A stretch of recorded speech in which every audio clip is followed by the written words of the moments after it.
Quantitative research method. Quantitative मतलब focus किया जाता है क्वांटिटी के ऊपर। This method is used to generate numerical data by using a lot of technique, जैसे कि mathematical technique, logical and statical method use करके ये डाटा कलेक्ट किया जाता है। मतलब नंबर में डाटा कलेक्ट किया जाता है। किसी किसी चीज़ का मतलब कितने कितने परसेंट लोग ऐसा कर रहे हैं, कितने नहीं कर रहे हैं, इस तरह से। In this method data is collected, ये सारी रिसर्च सोसाइटी पे हो रही है। Data is collected by observation, survey and questionnaire.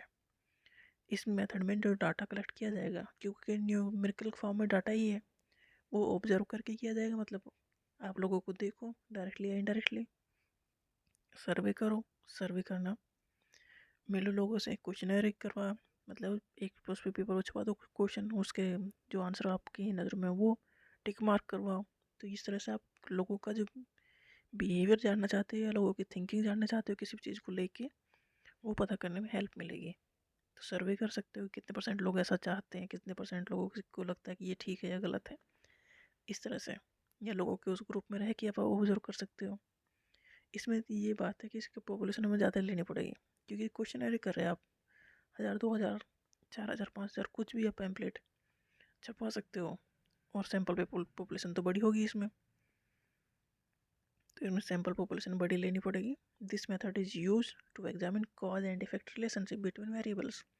देखो, अगर एक जगह चेंज आएगा तो दूसरी जगह क्या चेंज होगा। अगर एक वेरिएबल में चेंज हो रहा है तो दूसरे वेरिएबल अपने आप चेंज हो जाएगा। इस इसकी इफेक्ट कर इसका क्या इफेक्ट होगा, इसकी स्टडी करने के लिए ये मेथड यूज होता है। मतलब एक जगह हम चेंज करेंगे तो दूसरी जगह उस चीज़ का क्या इफेक्ट पड़ेगा। This method is based on random sampling. देखो, हमने पॉपुलेशन पूरी सोसाइटी की स्टडी करने के लिए कुछ लोगों की का ही सर्वे किया है, तो ये तो रैंडम सैम्पलिंग है ना, हमने रैंडमली सेलेक्ट कर लिया। It is a conclusive research, मतलब रिजल्ट की साइड जा रहा है, कंक्लूजन निकाल रहा है। इन this method hypothesis is tested and objectivity is की।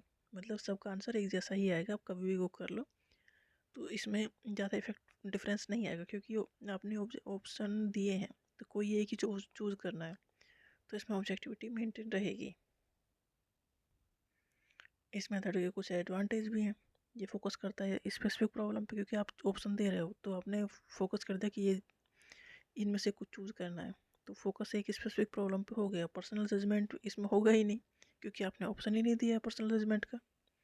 रिलायबिलिटी हाई होगी, क्योंकि जो ऑप्शन है उसी में से टिक मार्क करना है।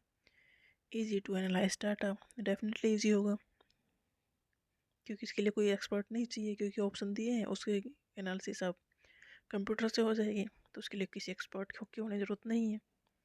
टू द पॉइंट क्वेश्चन होंगे, प्रैक्टिकल मेथड होगा, कॉस्ट इफेक्टिव मेथड होगा, क्योंकि आपने क्वेश्चन छपवा दिया और बहुत बड़ी पॉपुलेशन की एक का सर्वे या स्टडी उसमें हो गई, तो कॉस्ट इफेक्टिव मेथड है, प्रैक्टिकली भी पॉसिबल है, क्योंकि इसमें डायरेक्ट इंटरेक्शन नहीं है। इसके कुछ डिसएडवांटेज भी हैं, और क्योंकि potential for the superficial result, हम डीप स्टडीज में नहीं कर पाएंगे, क्योंकि हमने जो ऑप्शन दिए हैं बस वही उन्हीं का पता लगेगा कि ये लोग इस बारे में क्या सोचते हैं। तो इन डेप्थ हमें पता नहीं कुछ, लार्ज सैम्पल पॉपुलेशन इसमें चाहिए, ये दिक्कत हो सकती है।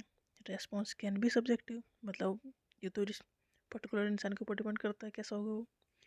इनकरेज डिसऑनेस्टी, डिसऑनेस्टी को इनकरेज करेगा ये, कि ऑप्शन जो हमने दिए वो उसी में चूज करेंगे।